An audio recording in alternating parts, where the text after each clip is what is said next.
Hello दोस्तों। क्या आपको पता है कि ज़्यादा फ्लूइड ओवरलोड की वजह से क्या क्या दिक्कतें आजकल पेशेंट्स में देखी जा रही है।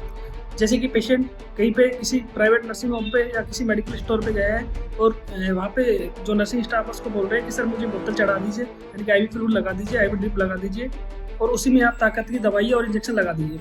तो इन सब चीज़ों के जो बिना किसी डायग्नोसिस के अगर आप इंजेक्शन लगवा रहे हैं, बोतल चढ़वा रहे हैं, यानी आईवी ड्रिप लगवा रहे हैं, तो उसके क्या क्या नुकसान हो सकते हैं। पहला नुकसान मैं बताने जा रहा हूँ कि अगर पेशेंट को पहले से हार्ट की दिक्कत है, यानी कि डायस्टोलिक डिस्फंक्शन है, उसका इजेक्शन फ्रैक्शन यानी कि हार्ट की पंपिंग कैपेसिटी बहुत कम है, तो ऐसे पेशेंट को अगर आप आईवी ड्रिप लगा दोगे तो उस पर हार्ट पे बहुत ज़्यादा ओवरलोड होगा, उसका बीपी रेस होगा और हार्ट की मसल्स को डैमेज करेगा, हार्ट को डैमेज करेगा।